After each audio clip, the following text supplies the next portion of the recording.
Hola amigas y amigos del Facebook, estamos aquí nuevamente en Lucha Libre, este espacio que hemos concebido para luchar en libertad, para detonar conversaciones, para abordar temas que son de mucho interés para quienes luchan en Coyoacán por los derechos más básicos y que esta transformación que está transcurriendo no puede de ninguna manera ignorar. Entonces, quiero platicarles que desde hace prácticamente 3 años en Coyoacán se detonó un movimiento que de manera muy afortunada ha sido retomado tanto por nuestro partido en el gobierno, Morena, y la gran alianza que hemos conformado con el PT y con el Partido Verde Ecologista, y que llevaron a la presidencia de la República a la doctora Claudia Sheinbaum Pardo, que desde el primer acto de campaña se comprometió a promover la construcción de 1 millón de viviendas. Por otro lado, y prácticamente 2 semanas después de ese momento histórico, la entonces candidata Clara Brugada Molina anuncia en un acto de campaña el impulso de 200,000 viviendas para la ciudad.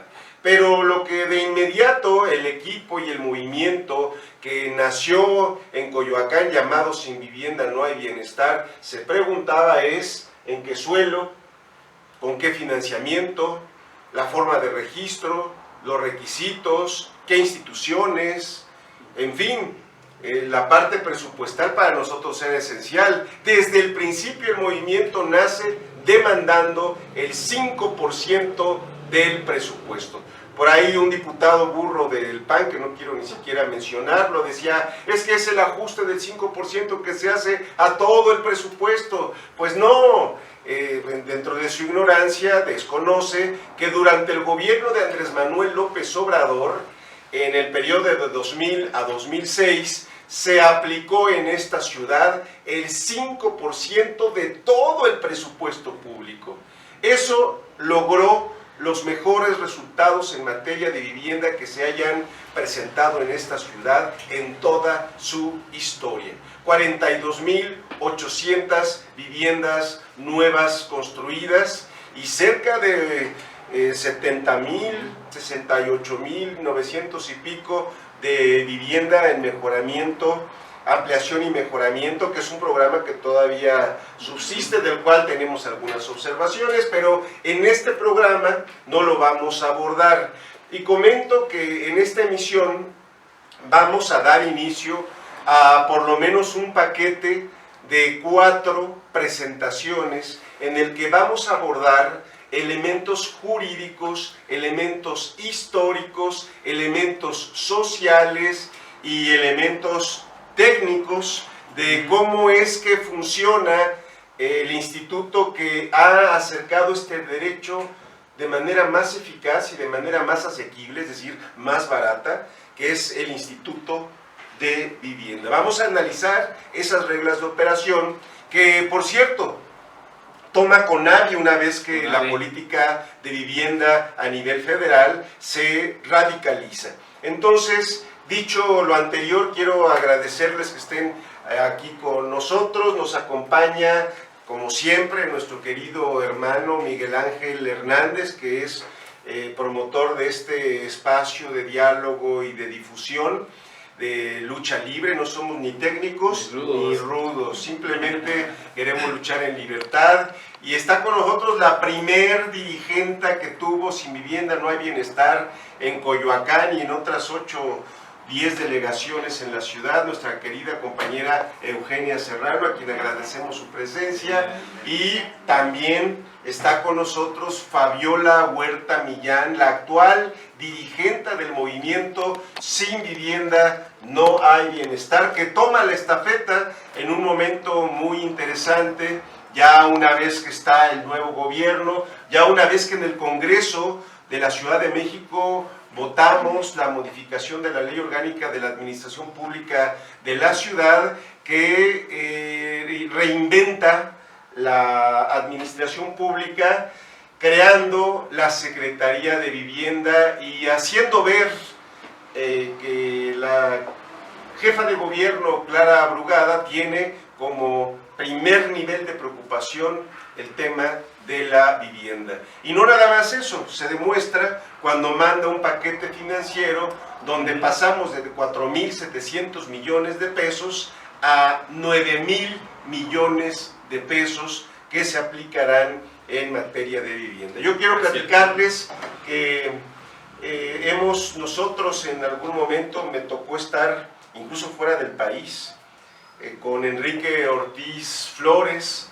Él es para muchos de nosotros que hemos participado en la transformación, fue uno de los ideólogos de la Convención Nacional Democrática, donde se hizo un movimiento urbano popular de la Convención Nacional Democrática. Recordemos que cuando se hizo el plantón después del fraude del 2006, pues había algunos dirigentes que ahora están hasta dentro de Morena que a los 3 días ya estaban traicionando a Andrés Manuel López Obrador, pero a los 3 días de plantón en Reforma. Y sin embargo, a partir de ese movimiento en el que surge el gobierno legítimo, aquel 16 de septiembre de 2006, surge la iniciativa en la que participa desde luego la Unión Popular Benita Galeana, Patria Nueva, algunas vertientes de la Asamblea de Barrios, algunas vertientes de UPRES, por mencionar solamente algunas de las organizaciones más importantes. Este impulso de una Convención Nacional Democrática, pero con organizaciones del MUP, es decir, que seguían esta línea rebelde de no reconocimiento del espurio Felipe Calderón y de impulsar una política espejo que se realizaba desde la Convención Nacional Democrática. Recordemos incluso que fue Lauritzel Castillo, hoy senadora de la República, la que se puso al frente de la Secretaría de Vivienda y Desarrollo Urbano del gobierno legítimo. Y uno de los asesores de primera que tuvo el compañero Andrés Manuel López Obrador y las organizaciones que participamos en ese momento, pues es nada más y nada menos que Enrique Ortiz Flores. Ustedes pueden encontrar este documento muy fácil en internet, ahora todo se consigue de manera muy rápida en San Google. Pueden meterse Producción Social de Vivienda y el Hábitat de Enrique Ortiz Flores. Y repito, cuando decimos gurú no es poca cosa, no son muchos los autores y mucho menos técnicos que abordan el tema de la vivienda desde un análisis marxista, desde un análisis serio con respecto a las realidades y a las miserias que presenta el capitalismo en nuestra sociedad. De esto quiero contarles que hice algunas notas, ténganme paciencia, después de esto ya no vamos a hablar. Él dice en este documento, que yo espero que lo puedan encontrar rápidamente en internet, que las crisis aceleradas por el manejo irresponsable de la tierra, el agua, el aire, convertidos en mercancías sujetas a la especulación y a las leyes económicas de la escasez, cuando en realidad se trata de bienes comunes ilimitados, que deben en consecuencia distribuirse y usarse cuidadosamente, de manera equitativa y responsable, tanto para garantizar su acceso universal hoy y para las futuras generaciones, como para asegurar la preservación de la vida en el planeta. La pérdida del valor real del dinero y de su respaldo en la producción y el trabajo han estimulado la circulación creciente de recursos financieros especulativos en el mundo y su aplicación en grandes emprendimientos inmobiliarios que caracterizan la urbanización salvaje y la crisis urbana que hoy se extiende por todas las regiones del planeta. Lo que antes incluso de los escándalos del cártel inmobiliario panista, que de eso vamos a abordar en alguno de los capítulos de estos programas, pues ya se venía caracterizando en el país por este tipo de personajes que profundiza con mucha nitidez con respecto a estos temas. Sigo. Ante el abandono de la planificación territorial y urbana por parte de muchos gobiernos, solo se proyectaron los negocios inmobiliarios sin considerar si estos se realizan a costa de áreas forestales y agrícolas, de captación de acuíferos, lagunas, humedales o zonas de preservación ecológica, o simplifican la destrucción del paisaje o del patrimonio urbano, arquitectónico o cultural de un pueblo. La proliferación de grandes torres, ahí tenemos Mítica, y la producción masiva, extensiva y desarticulada del contexto urbano de viviendas unifamiliares son sin duda de las manifestaciones más evidentes de estas prácticas irresponsables. Crisis de producción y de distribución que llena el mundo de artículos superfluos sin satisfacer las necesidades y derechos fundamentales de sus habitantes, y que en materia de vivienda ha generado la paradoja de tener a un tiempo millones de viviendas vacías. ¿Te acuerdas cuando denunciamos en 2012 Sí. 5 millones de viviendas vacías del Infonavit? Así es. Y paradójicamente teníamos nada más en la Ciudad de México desde entonces 800,000 personas sin techo propio, rentando o viviendo en una casa prestada. Bueno, lo que acaba, y con esto voy concluyendo, señalando nuestro querido Enrique Ortiz, es que los temas que nos aproximan a la gestión democrática del hábitat en su integralidad, que es muy compleja. Uno, el derecho a la ciudad, que implica también la construcción articulada de un hábitat rural digno. Dos, la producción.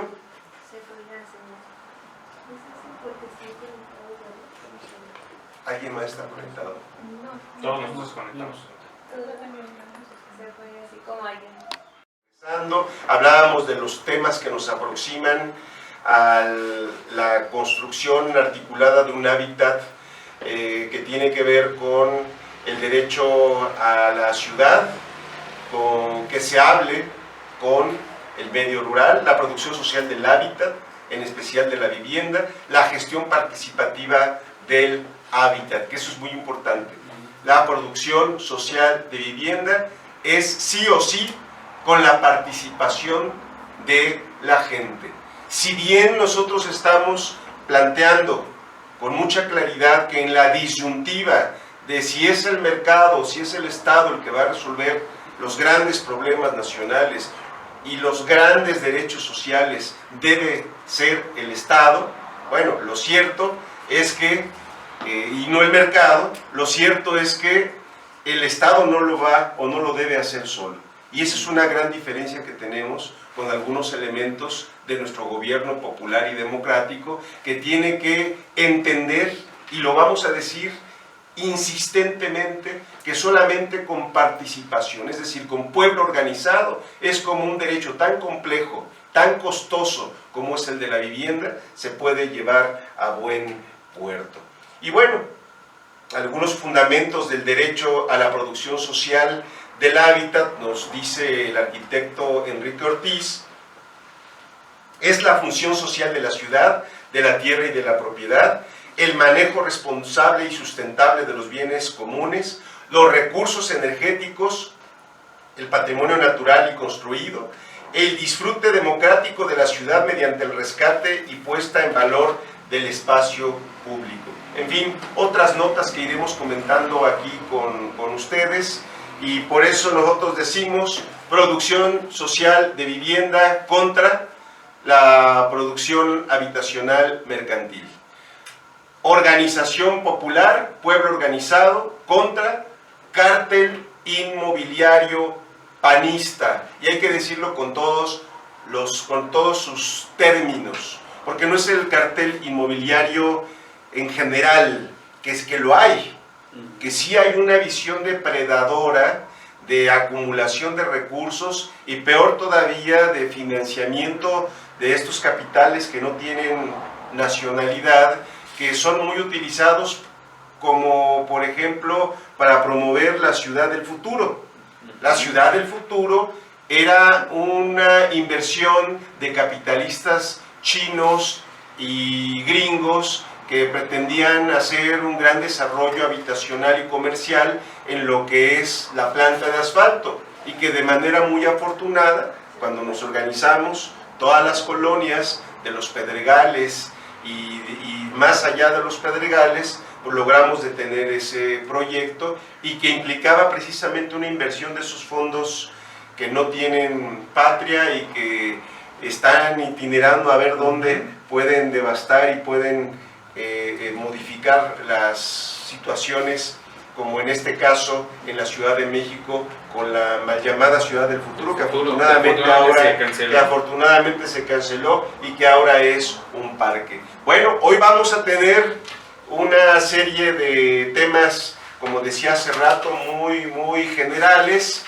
pero a la medida en la que vayamos avanzando, creo que a todas nuestras compañeras y compañeros del movimiento Sin Vivienda No Hay Bienestar les va a ir interesando algunos puntos que vamos a abordar. Y termino diciendo, en próximas semanas, más tardar 15 días, estaremos de vuelta en cada uno de los comités de gestión y lucha. Pónganse en contacto con sus enlaces, pónganse en contacto con Aldair y con Fabiola Huerta, porque ya viene la gira y vamos a estar haciendo presencia en cada una y en cada uno de los comités de las compañeras y compañeros enlaces, que nos hacen favor de ser el vínculo con muchas y muchos compañeros. ¿Cómo ves, Miguel? No, ahí pues, la dejo yo. Pues muy interesante, Gerardo, lo que dices. Además, excelente texto el de nuestro compañero Enrique Ortiz, ¿no? La verdad es que maneja muy bien el contexto, en donde por un lado está la producción social de vivienda y por el otro lado lo que estamos viendo, ¿no? Bueno, afortunadamente se ha ido tratando de parar a estos cárteles inmobiliarios que ven al derecho a la vivienda como un negocio más que propiamente como un derecho, ¿no? Y no les interesa, no les interesa, ¿no? Lo ven como una mercancía, punto. Efectivamente, que por cierto, además los invitamos a que revisen este texto tan interesante que acabas de comentar y estas líneas, porque pues esa es la diferencia entre los que ven a la vivienda como una mercancía y a quienes vemos la vivienda como un derecho. Entonces, me parece que tenemos que seguir trabajando, y como bien lo hacen en Sin Vivienda No Hay Bienestar, pues seguir trabajando y sumando esfuerzos. Ya lo decía Gerardo, solamente el pueblo organizado pues va a lograr las transformaciones que se requieren, y en el caso muy particular de la vivienda, pues es un tema donde tenemos que estar organizados. Hoy por hoy, un porcentaje amplio, tanto en la ciudad como en el país, no tiene acceso a la vivienda. Entonces, tenemos que trabajar en ese sentido, y además esto se da como consecuencia de los malos gobiernos que a lo largo de 70 años tuvimos en este país, y que hoy por hoy estamos pagando las consecuencias de una política de vivienda no ajustada a las necesidades de la gente. Afortunadamente estamos en otras circunstancias, ya lo decía Gerardo, se está llevando a cabo una política social por parte del gobierno federal, de la doctora Claudia Sheinbaum, y por parte de nuestra jefa de gobierno aquí en la Ciudad de México, Clara Brugada, en donde se busca precisamente revertir todas estas consecuencias que tuvimos por estos malos gobiernos, y que realmente el derecho a la vivienda pues efectivamente sea un derecho, ¿no? De nada sirve, lo hemos platicado muchas veces, que tengamos en la Constitución política que tenemos derecho a la vivienda cuando esos derechos no los podemos ejercer. Entonces, a mí me parece que tenemos que seguir trabajando, tenemos que seguirnos organizando para que esos derechos realmente sean exigibles y sean una realidad. Por eso el movimiento me parece que juega un papel importantísimo en esta política social del gobierno de la ciudad y el gobierno federal. Por eso acertadamente están aquí nuestras compañeras. Eugenia Serrano, la verdad es que es compañera de lucha, de trabajo, que pues ha encabezado el movimiento y le ha dado también forma a esta lucha, al igual que nuestra compañera Fabiola, que es nuestra actual coordinadora general del movimiento, y que nos da mucho gusto que estén aquí con nosotros, porque además ustedes viven el día a día, el estar con la gente, el estar platicando con cada persona, y que eso es lo que va fortaleciendo al final de cuentas el sentir de la gente. Yo quiero comentarles algunas cifras en torno a esta nueva política social que se busca implementar tanto a nivel federal como a nivel de la Ciudad de México. Por ejemplo, en el caso de la Ciudad de México se contempla la construcción de 80,000 viviendas nuevas o rehabilitadas en todo el sexenio de la ciudad. 2/3 partes se harán por medio del programa de vivienda en conjunto, y el resto con programas como el de arrendamiento a futuro con opción de compra.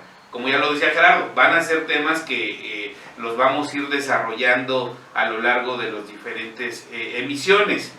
Por ejemplo, se realizarán 200,000 acciones en materia de vivienda en la Ciudad de México. Es un tema que no había, salvo que Gerardo me corrija, pero no recuerdo acciones tan importantes pensadas precisamente para el tema de vivienda, y hoy por hoy ya se anunciaron 200,000 acciones en vivienda.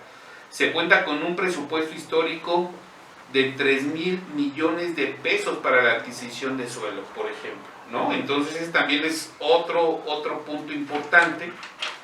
En el caso de la política federal, que le corresponde a nuestra presidenta, se tiene como meta construir 1,100,000 viviendas en todo el sexenio. Eso es algo impresionante, porque no lo habíamos tenido en ningún gobierno, y hoy por hoy pues es una cifra que nos da gusto. Sin embargo, estamos conscientes de que pues faltan por hacer muchas cosas. Este es el principio, pero bueno, ya estamos hablando. Por ejemplo, estamos hablando de la construcción de 50,000 viviendas en todo el país y el mejoramiento de 100,000 inmuebles. Entonces, son cifras que las queremos comentar porque nos ayudan también a generar este contexto de esta política social, esta política pública de gobierno, en donde pues ponen uno de los ejes fundamentales, pues el tema de vivienda precisamente. Entonces, creemos que tenemos que ir acabando con esa visión, como bien lo decía Gerardo, esta visión mercantilista, ¿no? Que afortunadamente aquí ya en la ciudad se tomaron acciones con este famoso cártel inmobiliario. Hoy por hoy tenemos a funcionarios siendo investigados por el mal uso que se daba a los permisos, ¿no? Se construían más pisos de lo debido, bueno, y obviamente a cambio de departamentos, en fin, todo lo que ustedes ya saben y lo que representa el cártel inmobiliario. Por eso ahora que decía Gerardo de este diputado panista, vergüenza les debería de dar estar hablando de estos temas cuando ellos han sido impulsores de una política mercantilista que aleja a toda la ciudadanía a poder adquirir un predio o un departamento. Entonces, me parece que acciones como las que se están haciendo en Sin Vivienda No Hay Bienestar son acciones, la verdad es que el pueblo organizado es el que está tomando prácticamente el tema, y eso nos llena de mucha alegría. Pero bueno, ya no me extiendo más, vamos a estar en las diferentes emisiones, y queremos escuchar a nuestras compañeras, a nuestras amigas, que además son quienes coordinan el movimiento y son las que viven el día a día de cómo está pues esta organización, cómo está la relación con las diferentes entidades, en fin, pues nos daría mucho gusto. Aquí vamos a empezar por Eugenia, ¿te parece bien? Que empecemos, que además ella fue como lo decía Gerardo, fue la primera coordinadora aquí en Coyoacán del movimiento. Pues que nos puedas ver cómo estás viendo tú el tema, Eugenia. Pues qué tal, buenas noches a todos, muchas gracias a mi Rudo, mi técnico, por la invitación. Y pues es un tema que en verdad da para mucho, y pues que mayor evidencia tenemos que pues el pueblo fue quien decidió este cambio de gobierno con Andrés Manuel López Obrador, y que además Andrés Manuel pues fue quien impulsó más la construcción de vivienda, y pues es alguien que, pues como se dice por ahí, ¿no?, entendió muy bien que pues es vivienda primero al hijo del obrero, vivienda después al hijo del burgués. ¿Por qué? Pues porque ¿quién tenía acceso a una vivienda nueva? Pues quien tenía más poder económico, quien podía pagar pues millones y millones para tener un techo donde vivir, y pues siempre se hizo a un lado a todo el pueblo, y pues justo la organización del pueblo, que además es natural, ¿no? O sea, nosotros lo vemos en los comités, se da sola la organización, y pues es la gente la que nos impulsa a decir, sigan insistiendo, cómo vamos, avances, y pues siempre son ellos los que impulsan justamente que nosotros día a día salgamos a dar la lucha por este tema de vivienda. Y pues como están comentando acá nuestros camaradas, pues queremos vivienda nueva, asequible, que no nada más sea un porcentaje del presupuesto, sino que sea el porcentaje suficiente para que todos logremos conquistar el derecho a la vivienda, ¿no? Y una vivienda que además pues se puede pagar sin necesidad de pues limitar algún otro derecho, o que incluso el bienestar de la familia pues sea total, ¿no? Y pues qué más que tener un techo seguro, de donde nadie va a decir vete, ¿no? De donde también podamos nosotros incluso dejar el futuro, pues en donde puedan estar, ¿no? Y más que nada, pues en la ciudad, ¿no? Que es uno de los principales factores. Y pues también es bien importante que este gobierno pues está impulsando también la construcción de vivienda de Infonavit, de Fobiste, ¿no? Y que pues estos créditos están pensando a forma de que los trabajadores del Estado, los trabajadores puedan costear esta vivienda y no paguen nada más intereses, y que pues al final del día prácticamente te mueres y sigues pagando la vivienda, ¿no? Entonces son de las políticas que desde luego celebramos, y que además todos los días impulsamos e insistimos con todos y todas a que sean políticas y derechos que exijamos día con día. Sí, claro. No, y tienes mucha razón, efectivamente, pues de entrada lo que comentabas, ¿no? En cuanto a la vivienda, de poder adquirirla, pues de manera organizada. Yo creo que el movimiento ha ayudado mucho en ese esquema, ¿no? De la organización, de pelear por el derecho, ¿no? No sé qué experiencia hayas tenido con, por ejemplo, yo lo que hemos visto, cómo se han movido diferentes luchas, ¿no? Por ejemplo, actualmente ya nuestros jóvenes no tienen derecho a adquirir una vivienda, ¿no? Pues más que no tengan, es que de pronto pues dices, ¿cómo hago, no? O sea, quizá me pongo en el papel de alguien, gano 2,000 pesos, la renta son 1,500, pues con 500 pesos ¿cuándo voy a ahorrar para tener acceso a un techo? Claro. ¿No? O sea, ¿en qué momento? Pues también cuando Clara presenta esta parte de que pues vivienda para jóvenes, ¿no? Que podamos costear, que se pueda pues ahora sí que vislumbrar, los proyectos no son de un día para otro, pero sí todos podemos ya pues irnos encaminando justo a estos proyectos, jóvenes, mujeres, adultos mayores, padres solteros, ¿no? Pues la verdad es que el plan o el fondo de ahorro del INVI, por ejemplo, pues es muy accesible, ¿no? O sea, tú vas ahorrando lo que te da el bolsillo, de pronto pues sí, quizá pues puedes tener ahí o definir, ¿no? Pues ¿qué quiero? ¿Un celular nuevo o meterle a mi cuenta de ahorro al INVI, ¿no? Pues yo creo que claro, preferimos andar aguantando el celular y pues ir ahorrando, ¿no? Además, pues es muy noble el Instituto de Vivienda, porque además de que ahorras también te va ahí aumentando el ahorro y te va teniendo siempre presente y no te abandona, ¿no? Ahí en una bolsa de vivienda. Pues cuáles son las noblezas del INVI, pues justamente que si eres joven, que si eres madre soltera, que si eres padre soltero, que si eres un adulto mayor, pues el INVI se va a ajustar a la necesidad y a lo que tú puedas pagar, ¿no? Claro. Para que puedas tener tu acción de vivienda. Fíjate que eso es muy interesante, que va a ser parte de lo que hay que ir tocando más adelante, los diferentes programas dirigidos a diferentes sectores, ¿no? Claro. Como bien dices, a mujeres, jóvenes, adultos mayores.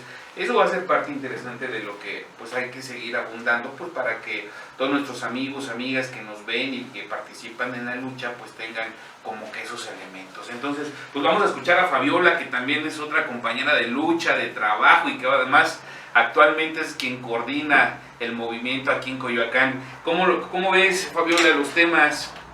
Pues bueno, quisiera como hablar un poco desde este sentipensar sobre este tema de los movimientos sociales. Es una reflexión que vengo haciendo de manera personal y compartiendo en algunos espacios de construcción colectiva. Y pues bueno, en 2021 un poco quisiera darle un poco de marco histórico, pero también como emocional, que es algo que no nos podemos desprender en los movimientos sociales y en los colectivos y colectivas, sobre todo los que luchan por el acceso a derechos tan fundamentales como el de la vivienda. Entonces, en 2021 conozco la Unión Popular Benita Galeana, que además es hermana del movimiento Sin Vivienda No Hay Bienestar, justamente en mi clase de movimientos sociales y participación social con el maestro Elí Evangelista y en la Escuela Nacional de Trabajo Social en la UNAM. Y desde ahí ha sido una historia bastante enriquecedora y con bastante justamente pues emocionalidad. Aprendí cómo a partir de una necesidad social surge una organización, citando un libro de un colega trabajador social argentino que es académico en la Universidad de Buenos Aires, a Javier Brancoli, y cómo las organizaciones en general de esta gran red del movimiento urbano popular pues han tejido lazos afectivos a través de la lucha. Entonces, este aprendizaje desde este sentipensar es el que ahora pues estoy accionando, ya no como solamente parte, que ya era un asunto vivencial bastante interesante, sino de esta parte de la coordinación. En el entendido que yo miro los movimientos sociales de una manera totalmente horizontal, que además es como deben de ser. Es decir, todos estamos aportando en el mismo nivel organizativo para acceder a este derecho, como lo digo, de la vivienda. Y bueno, así esta reflexión histórica que 21 años han significado aprendizajes, han significado justamente la construcción de estos grandes relatos a través de la construcción de sujetos sociales, de relatos que provienen de esta propia realidad. Pablo González Pisteler, uno de los estudiosos de movimientos y de la colectividad, en uno de sus libros de la colectividad afectiva, habla justamente que el movimiento y las colectividades construimos grandes cuentos y no es porque nos inventemos datos o cosas, sino es una forma de sinónimo de relato, y que estos relatos los podemos vivir y hacer interesantes dependiendo pues del enfoque que le demos a este contexto, y que pues los sujetos y la construcción de los mismos pueden entrar vivencialmente, como es en este caso el mío, al movimiento social y de pronto salir de la forma y reflexionar de toda esta parte de justamente de qué va y en qué momento está el movimiento social. Entonces el movimiento social, además como un gran ente o un sujeto vivo, tiene etapas muy distintas. Hablando de emocionalidad, el primer momento del encuentro es como una gran efervescencia de emociones en donde coincidimos los que luchamos por un mismo objetivo, en este caso el derecho a la vivienda, y ahí nos encontramos todos, todas y todes en esta gran bandera de lucha por la vivienda. Y es ahí donde empieza el camino del movimiento social y va madurando como todo ente u organismo vivo, y pues vamos a veces decantando el movimiento, a veces va creciendo, se va contrayendo en otras ocasiones, y vamos avanzando todos de manera colectiva. Y pues sobre todo pues la enseñanza que me ha dejado por lo menos estos 3 años, que no solo ya he estado participando desde la periferia, quizá como lo había hecho 20 años atrás, es que la lucha tiene justamente objetivos que tienen que ver también con este posicionamiento de cómo aprendemos con H, cómo hacemos la realidad y cómo la hacemos como no sujetos que estamos justamente obligados a que el devenir y que digamos el destino pues nos arrolle así en las circunstancias que ya están dadas por el contexto social, político, económico, histórico, sino que podemos aprender esa realidad y, como les digo, transformarla justamente para vivir y vivir en bien, ¿no? Y obtener justamente el acceso a todos estos derechos sociales. Entonces, justamente hablando desde dónde está este posicionamiento ideológico del movimiento social, yo no imagino movimientos sociales si no son en la izquierda, y en la izquierda verdadera de la base política, social y militante.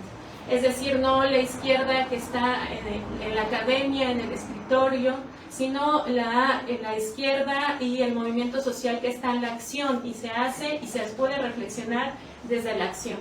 Entonces, pues básicamente este es como lo que quería compartirles. Ideológicamente, pues obviamente hay un montón de reflexiones, que era un poco la provocación de este día a desarrollar un poco de contexto o líneas generales sobre justamente el marco quizá histórico, esta parte un poco más teórica que incluso nos invita el compañero Gerardo con este texto de Enrique Ortiz Flores, con la producción social de vivienda, y bueno, con la experiencia ya muy concreta que tiene incluso la compañera Eugenia Serrano, el compañero exdiputado Miguel Ángel Hernández, con estos datos muy precisos.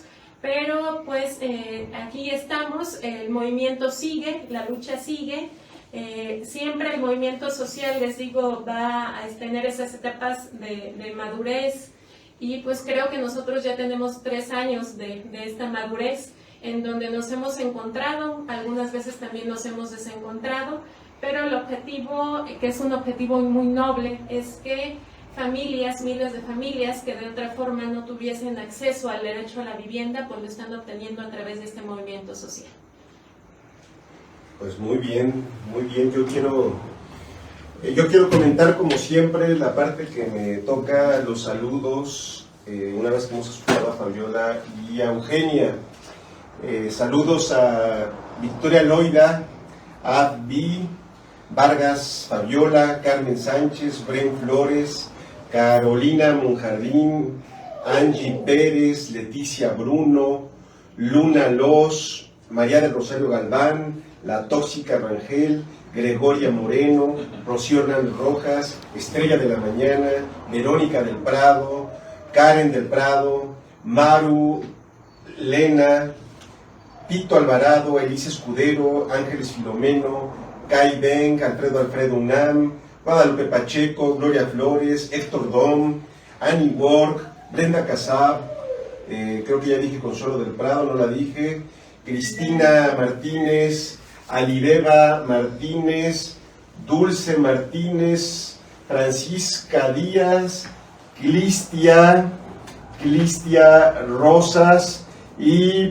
Paloma Angélica de Pacheco. Hemos llegado en algunos momentos a 56 personas conectadas, lo cual pues, nos da muchísimo gusto que nos estén mirando, que estén atentos, porque como decía hace rato, pues este es uno de varias emisiones. Ojalá después nos hagan favor de acompañarnos personas que hemos estado pensando que sería valiosa su colaboración, como Teresa Solís, como Linda Cruz, de Denita Galeana, como Víctor Hugo Espinosa, de Denita Galeana, y otros compañeros que seguramente en este tema, incluso a nivel de enlace, en verdad creo que pudieran tener también esa otra lectura.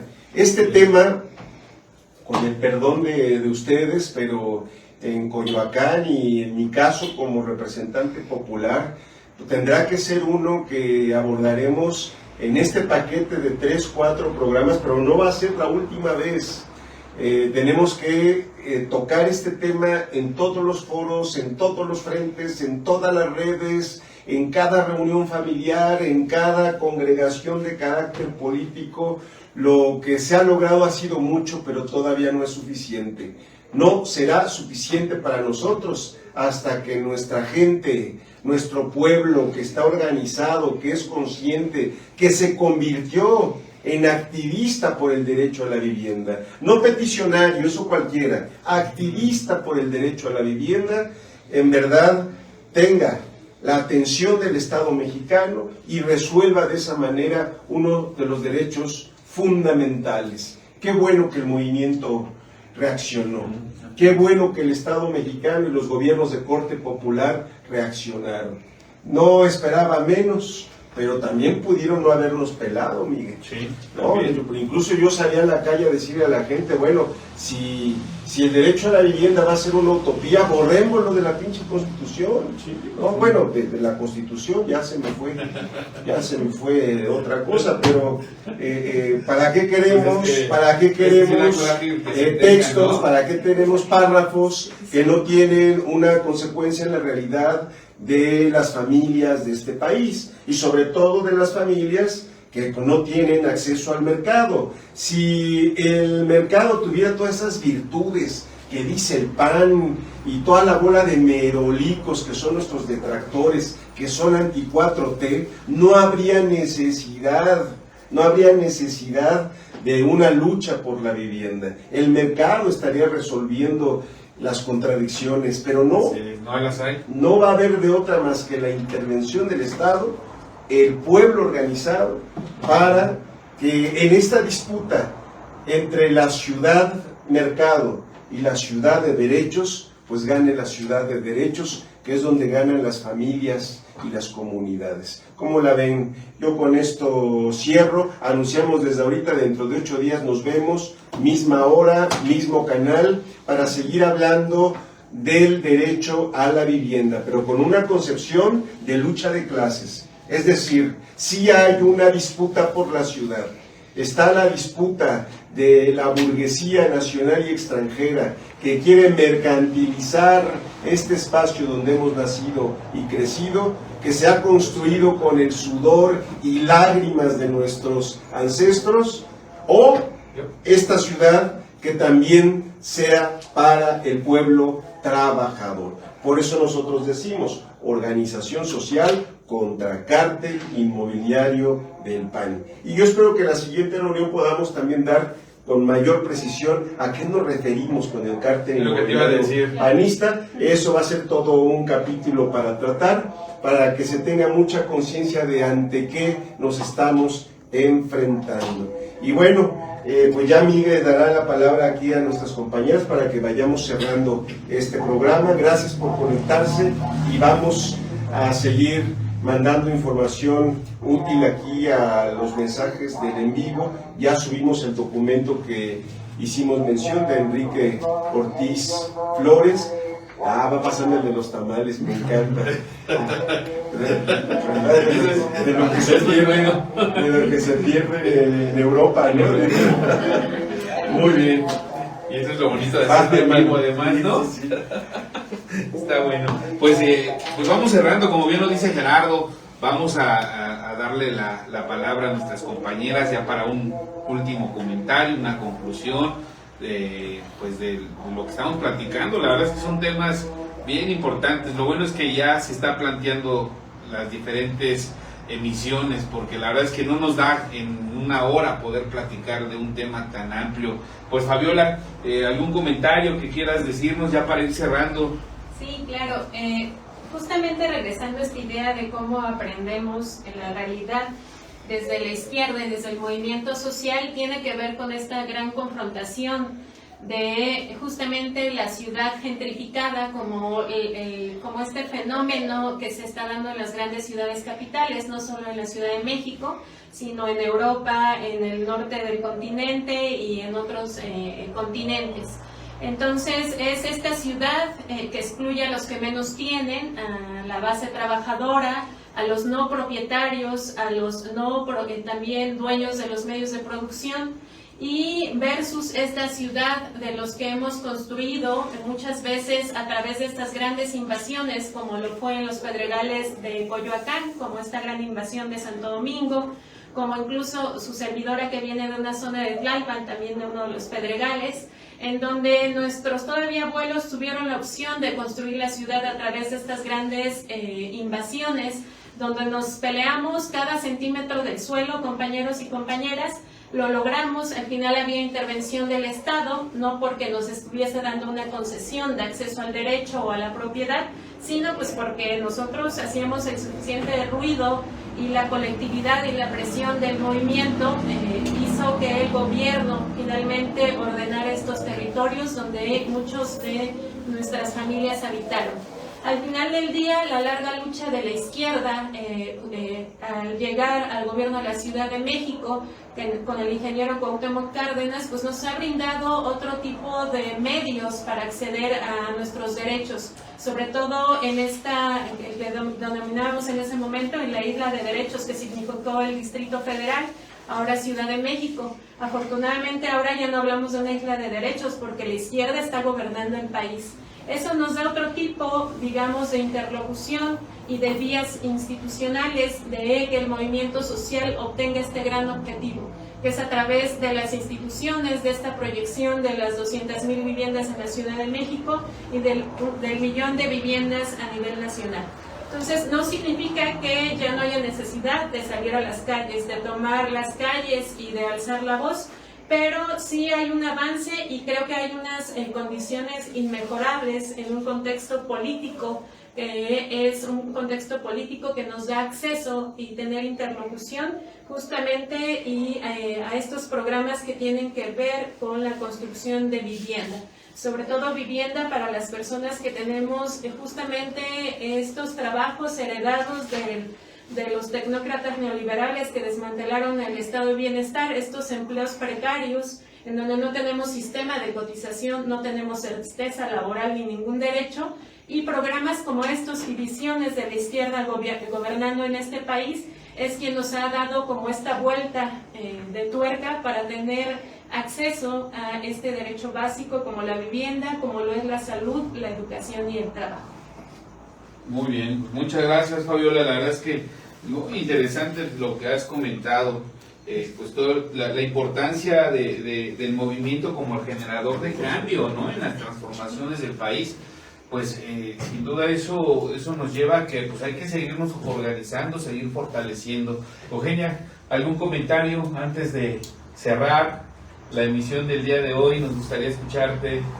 Claro, pues a seguir adelante con nuestro movimiento para todos los compañeros de Sin Vivienda No Hay Bienestar. Acá no nos cansamos y no nos vamos a cansar hasta que todos los que nos señalan, hasta que todos los que no entienden qué es lo que estamos nosotros tratando de conquistar, pues lo entiendan, ¿no? Seguimos adelante, pues muchas gracias por el espacio. No, pues muchas gracias. Queremos hacer, antes de que terminemos la emisión, decirles que estamos grabando desde un espacio importantísimo aquí en Coyoacán. Agradecerle al licenciado Francisco Mendoza, a su familia, porque pues es más, aquí tenemos un módulo de atención ciudadana por parte de ellos en donde pues se atiende a la gente en sus diferentes peticiones y agradecemos mucho que nos estén prestando este espacio ahora para hacer lucha libre desde Culhuacanes. Entonces, muchas gracias. Pues yo únicamente decir que me quedo con lo que comentaban nuestras compañeras. El movimiento es de suma importancia. Yo creo que hay que seguir participando. Me parece importante que tenemos que tomar un papel de protagonistas. No podemos ser espectadores. Ya lo decía Andrés Manuel López Obrador en algún momento.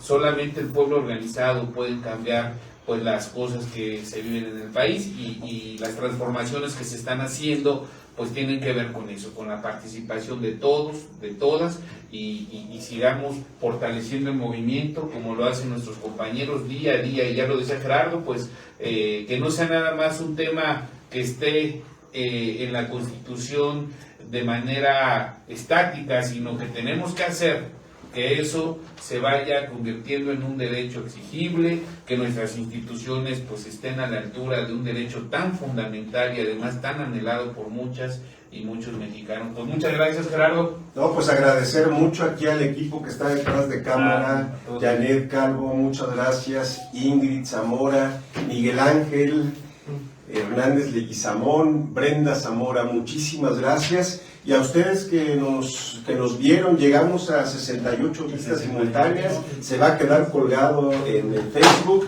y vamos a estar en YouTube gracias al apoyo de Janet Calvo. Y bueno, no sé si seguimos con el podcast para Spotify, ahí nos está ayudando Brenda Zamora y mi querido Carlos Marconi. Entonces, lucha libre, luchar con libertad. ni rudos ni técnicos. Vamos a seguir adelante con el tema de la vivienda hasta la victoria. Muchas gracias, buenas noches. Nos vemos el viernes, 8 p.m. Gracias. Gracias.